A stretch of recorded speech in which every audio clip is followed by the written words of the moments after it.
सीमा कुकरेती आपका the Kukreti family channel में हृदयपूर्वक स्वागत करती हूँ। आज की वीडियो मैं अपने हेयर केयर रूटीन के बारे में बताना चाहती हूँ।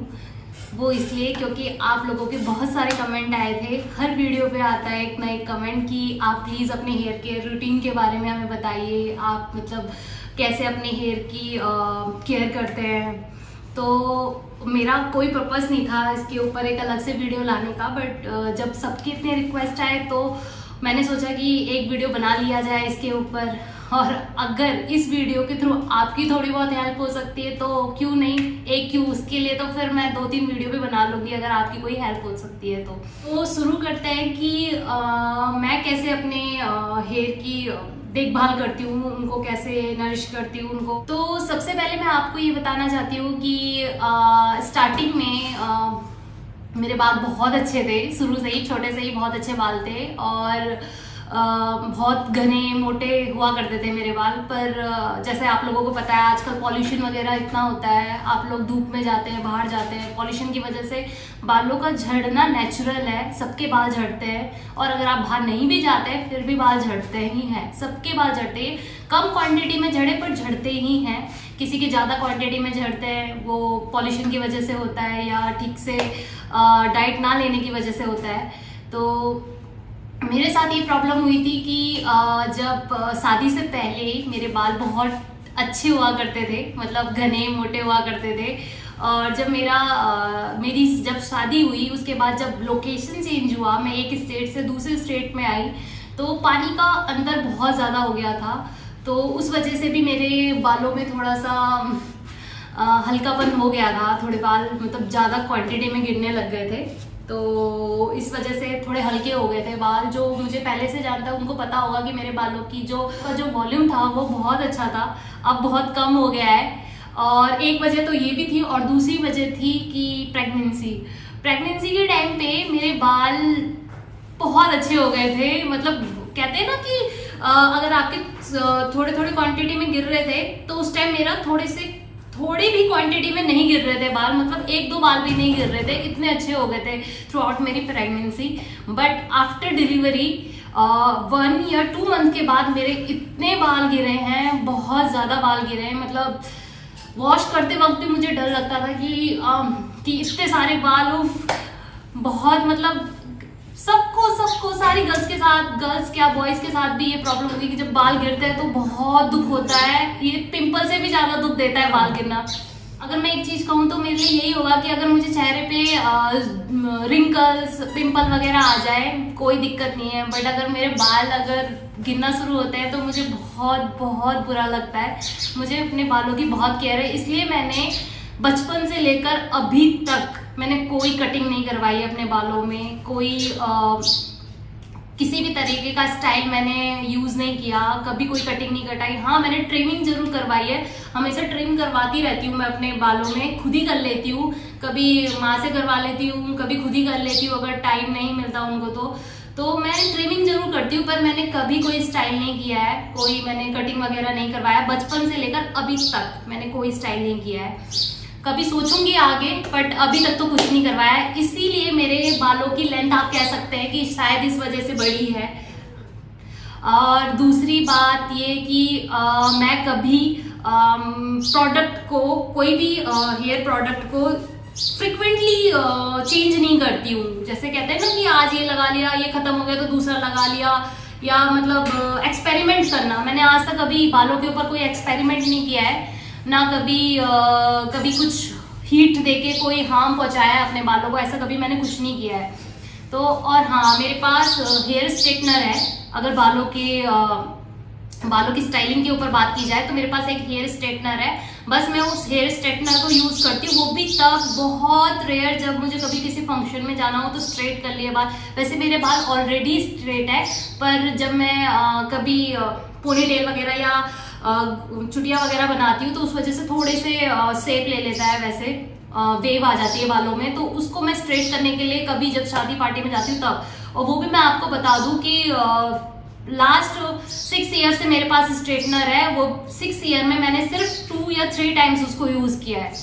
तो इसलिए भी कह सकते हैं कि मेरे बाल अब बचे हुए हैं। तो आप लोग घबराइए मत, अगर आप लोगों के बाल गिरते हैं, ये बहुत नेचुरल है, बहुत ज़्यादा नेचुरल है, सबके बाल गिरते हैं। कम क्वांटिटी में गिरते हैं तो बहुत अच्छी बात है आपके लिए कि कम क्वांटिटी के गिरते हैं, और अगर ज़्यादा क्वांटिटी में भी गिरते हैं तो अपनी डाइट को सुधारिए और ज़्यादा एक्सपेरिमेंट मत कीजिए अपने बालों में। इसके अलावा कोई भी चारा नहीं है कि आप अपने बालों को बचा सकें।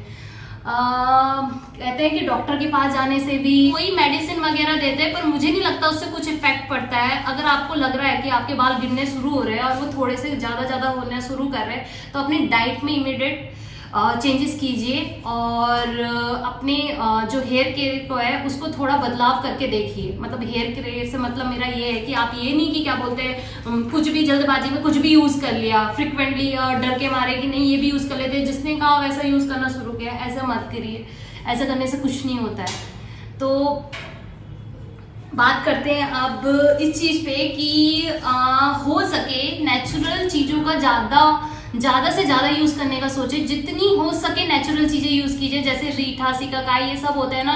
आप चाहे तो यूट्यूब पे बहुत सारी वीडियो है इनके ऊपर कि उनको कैसे शैम्पू बना करके आप अपने सर पे यूज कर, अपने स्कैल्प पे यूज कर सकते हैं, अपने बालों के ऊपर यूज कर सकते हैं उनका शैम्पू बना के। आंवला यूज कर लिया कभी कुछ, जितना हो सके ना नेचुरल प्रोडक्ट यूज कीजिए, नेचुरल।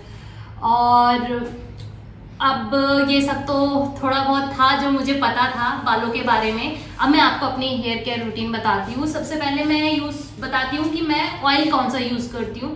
मैं जो ऑयल यूज करती हूँ वो है वर्जिन कोकोनट ऑयल। इसका लिंक मैं डिस्क्रिप्शन में डाल दूंगी आपको कि मैं कहाँ से मंगवाती हूँ। आप चाहे तो चेकआउट कर सकते हैं वहां से। मैं ये ऑयल लास्ट 2 ईयर से यूज कर रही हूँ। उससे पहले मैं कोकोनट का यूज करती थी, उससे पहले मैं पैरासूट का यूज करती थी कोकोनट ऑयल, पर लास्ट 2 ईयर से मैं ये यूज कर रही हूँ और ये बहुत इफेक्टिव होता है, बहुत अच्छा होता है, बहुत प्योर होता है। इसमें कोई भी केमिकल वगैरह वो यूज नहीं करने के लिए, तो ये बहुत अच्छा ऑयल है। आप एक बार जरूर इसे ट्राई कर सकते हैं, कोई साइड इफेक्ट नहीं है, बहुत अच्छा ऑयल है। मैं लास्ट 2 ईयर से यूज कर रही हूँ और मुझे इसके बहुत अच्छे रिजल्ट देखने को मिले हैं। तो आप एक बार इसको ट्राई जरूर करना। और हाँ, इसकी मैं वीकली करती हूँ मसाज अपने बालों में, स्कैल्प में आप ऐसे फिंगर से ये जो स्टार्टिंग के टिप्स होते हैं ना, इससे मतलब ऐसे करके सारे रूट्स पे अच्छे से इसको लगाना। और आप पूरी नाइट इसको रख सकते हैं। अगर आपका स्कैल्प ऑयली है तो आप नहाने से, हेड वॉश करने से 2 घंटे पहले आप इसको लगा सकते हैं। वरना अगर आपके स्कैल्प ऑयली नहीं है तो आप उसको पूरी नाइट रख सकते हैं। मैं वीक में एक बार लगाती हूँ उसको, सैटरडे लगाती हूँ और संडे अपने हेयर वॉश कर लेती हूँ। अगर मुझे वीकली 2 या 3 बार मुझे अपने बालों को धोना होता है तो मैं हमेशा हेड वॉश करने से पहले ऑयलिंग जरूर करती हूँ। ऐसा कभी नहीं हुआ होगा कि मैंने हेड वॉश कर लिया विदाउट ऑयलिंग, तो मैं ऑयल जरूर लगाती हूँ। ये गर्मियों का बता रही हूँ मैं आपको। सर्दियों में तो आप चाहे तो इसी ऑयल को थोड़ा सा गुनगुना करके अपने बालों में अच्छे से मसाज दीजिए। आप जितना अच्छा अपने रूट को मसाज देंगे, आपके बालों को उतना अच्छा नरिशमेंट मिलेगा, उतना अच्छा आपके बालों की शाइनिंग होगी, उतनी अच्छी उनको ग्रोथ मिलेगी।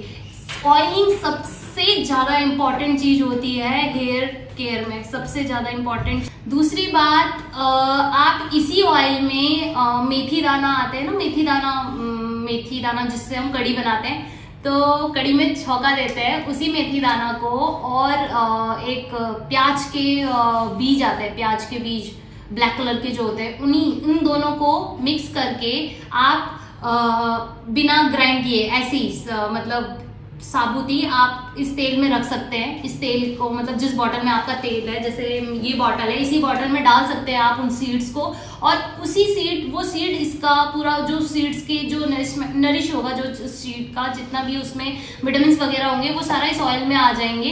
तो आप उस ऑयल को भी यूज कर सकते हैं, वो बहुत बेनिफिट देता है। अभी मेरा खत्म हो गया है इसलिए मैं आपको दिखा नहीं सकती। मैंने एक कांच की बोतल ली थी, कांच का जार लिया हुआ था, उसी में मैंने मेथी दाना और अनियन सीड्स को रखे हुए थे, और ये वर्जिन ऑयल उसमें डाला हुआ था, तो उसी ऑयल को मैं यूज करती हूँ। दूसरी बात, इसके अलावा मैं या तो अगर मुझे वो अवेलेबल नहीं होता या मेरा खत्म हो जाता है तो मैं ऑयलिंग से पहले EVN के जो ई कैप्सूल्स आते हैं, विटामिन ई के कैप्सूल, इसको यूज कर लेती हूँ। मेरी हेयर की वॉल्यूम ज्यादा है तो मैं 2 कैप्सूल यूज कर लेती हूँ एक बार में।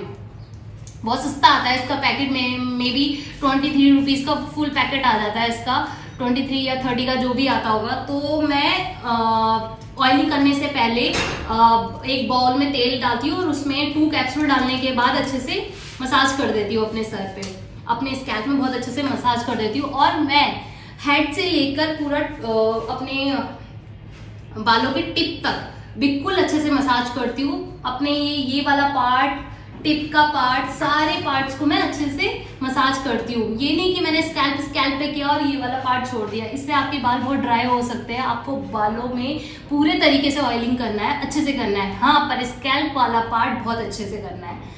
देन ऑयलिंग के बाद आता है कि शैम्पू। मैं शैम्पू कौन सा यूज करती हूँ, तो मैंने आपको जैसे पहले बताया था, मैं एक्सपेरिमेंट नहीं करती हूँ ज़्यादा, मतलब ज़्यादा क्या एक्सपेरिमेंट करती ही नहीं हूँ, बट खादी के प्रोडक्ट्स मुझे अच्छे लगते हैं तो मैं खादी के प्रोडक्ट्स यूज करती हूँ। तो अभी फिलहाल मैं खादी का आंवला एंड भृंगराज वाला यूज कर रही हूँ, खादी ऑर्गेनिक का। अभी लिंक मैं डिस्क्रिप्शन बॉक्स में डाल दूंगी, तो आप देख सकते हैं वहां से, अगर आपको परचेज करना है तो आप वहां से ले सकते हैं। ये भी बहुत अच्छा होता है। और हाँ, खादी के मैं 1-2 वेरिएंट्स यूज करती हूँ, उससे ज्यादा मैं कोई एक्सपेरिमेंट नहीं करती।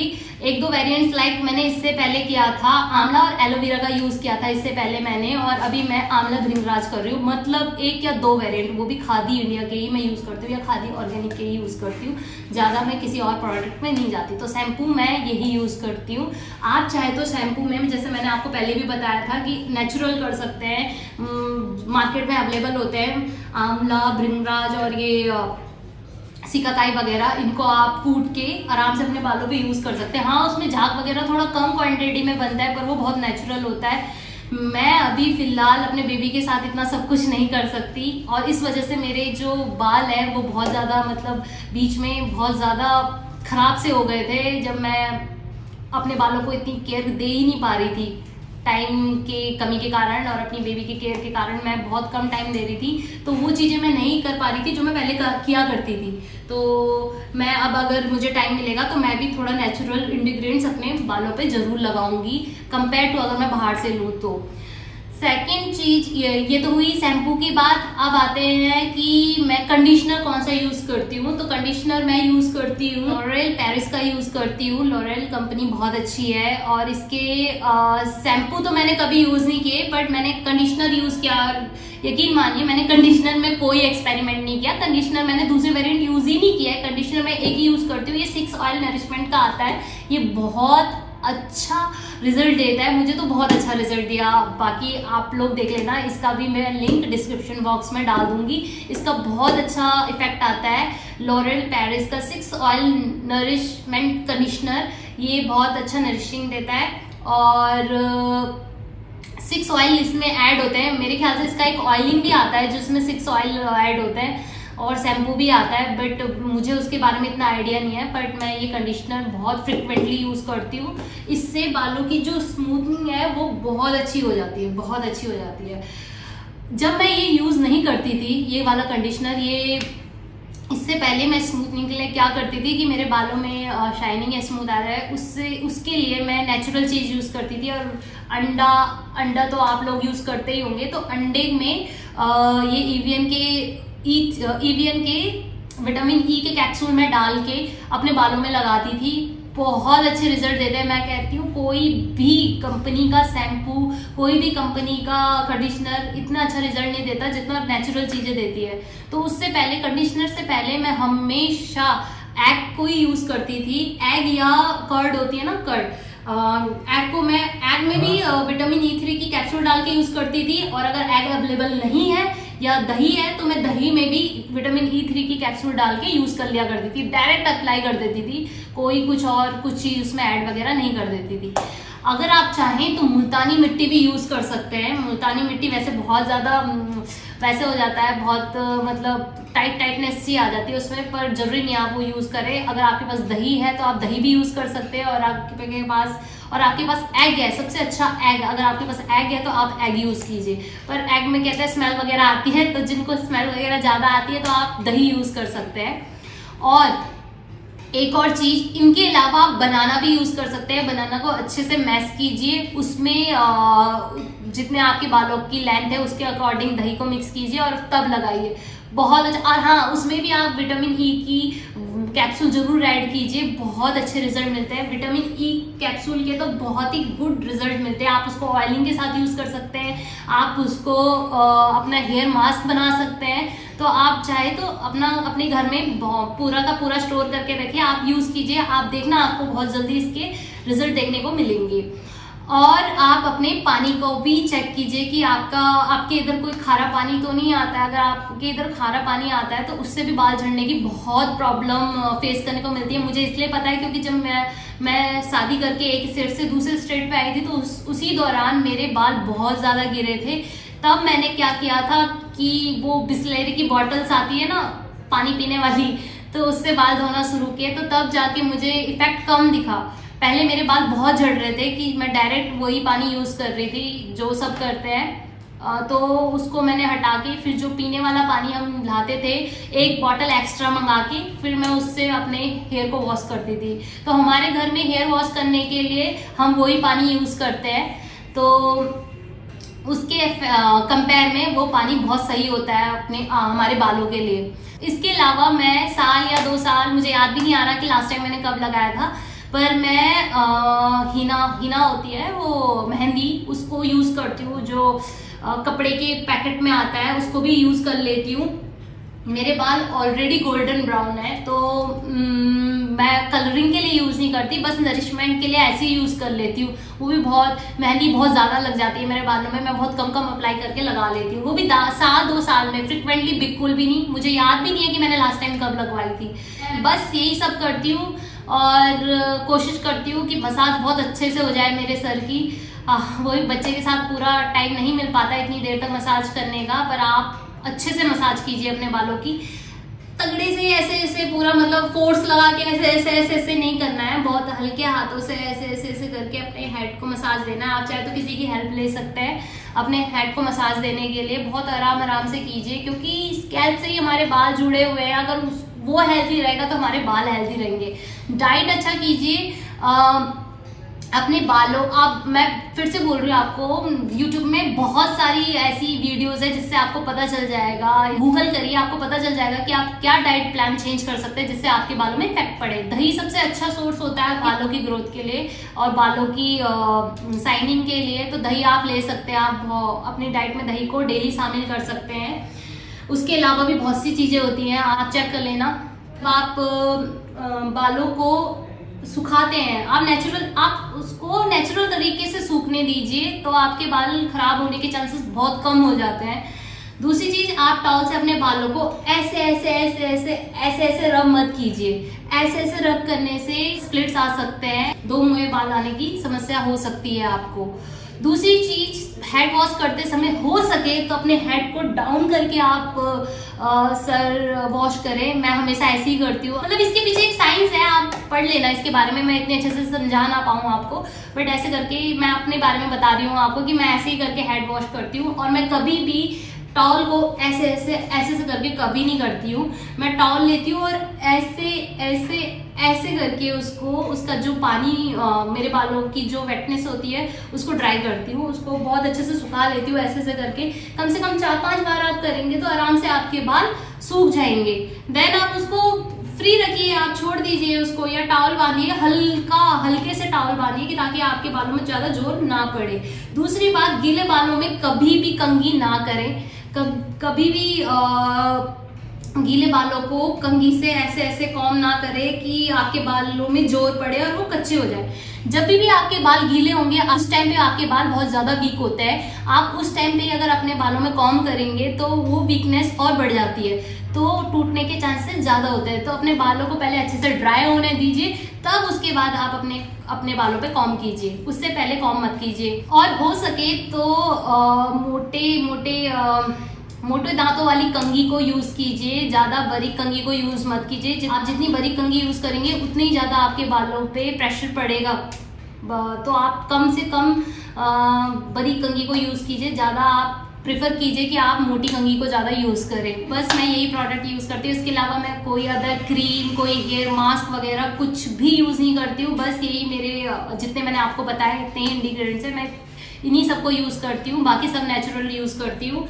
और एक और चीज़ कि आप लोग हेयर बैंड जो बांधते हैं ना, तो प्लास्टिक वाला यूज़ ना करें। प्लास्टिक वाला अगर आप हेयर बैंड यूज़ करेंगे तो उससे आपके बाल जब आप उसको निकालते हो तो उस टूटने के चांसेस ज़्यादा बढ़ जाते हैं। आप हेयर बैंड को कम से कम यूज़ कीजिए, प्लास्टिक वाला। आप चाहे तो कपड़े का हेयर बैंड यूज़ कर सकते हैं, मतलब कपड़े के भी आते हैं, आप खुद भी बना सकते हैं उनको, जैसे कि इस टाइप के हेयर बैंड आप बना सकते हो घर पे, और ये बहुत अच्छे होते हैं, इससे आपके बाल नहीं टूटते हैं। और एक फर वाले आते हैं बैंड, रबड़ बैंड, आप उनको यूज़ कर सकते हैं, या आप क्लिप के थ्रू अपने बालों को टाई कर सकते हैं, या अगर आप चोटी बना रहे हैं तो आप नीचे यूज़ कर सकते हैं रबड़ बैंड को। पर अगर आप यहाँ पे रबड़ बैंड यूज़ करेंगे तो इससे आपके बालों के टूटने के चांसेस हो जाते हैं जब आप निकालते हो। तो क्योंकि मैंने बहुत बार ऐसा किया है, तो मैं देखती हूँ जब वो निकलते हैं ना तो इतने सारे बाल साथ में लेके निकलते हैं, तो मैं घर पे ही अपने लिए रबड़ बैंड तैयार करती हूँ। और ये बहुत अट्रैक्टिव भी होते हैं, अच्छे भी लगते हैं। जैसे मुझे अपनी किसी मैचिंग ड्रेस के साथ नहीं मिल रहा है कोई रबड़ बैंड, तो मैं इस टाइप के बना लेती हूँ, बहुत कूल भी लगता है। तो अगर आपको इस चीज को, अगर ये कैसे बनाया है मैंने आपको देखना है, तो मैं आपको इसका भी लिंक डिस्क्रिप्शन बॉक्स में डाल दूंगी, आप उसको भी चेकआउट कर सकते हैं कि ये मैंने कैसे बनाया, और ये बहुत अच्छे भी होते हैं। ये तो हुई मेरी हेयर केयर रूटीन की बात। और आप लोग भी अपने हेयर केयर रूटीन मेरे साथ शेयर कर सकते हैं। आप लोग क्या करते हैं अपने हेयर केयर के लिए, आप मुझे बता सकते हैं, ताकि मैं भी अगर मुझे भी अपने हेयर केयर रूटीन में कुछ बदलाव करने हैं तो मैं आप लोगों की भी सजेशन ले सकूं। और आप मुझे बताना कि ये मेरे साथ हो रहा है इतने सारे बालों का गिरना, या आप लोगों के साथ भी होता है ये सब, या आप लोगों के बाल बिल्कुल हेल्दी है वगैरह सब कुछ। आप मुझे अपने राय, अपने व्यूज, अपने अच्छे विशेस, अपने विचारों को मेरे कमेंट में जरूर व्यक्त कीजिए। अपने अच्छे थॉट्स को मेरे साथ जरूर शेयर करना। मिलते हैं आपको नेक्स्ट वीडियो के साथ, तब तक के लिए नमस्ते। खुश रहिए, स्वस्थ रहिए, और अपने घर में आराम से अपनी फैमिली के साथ मजे कीजिए। नमस्कार।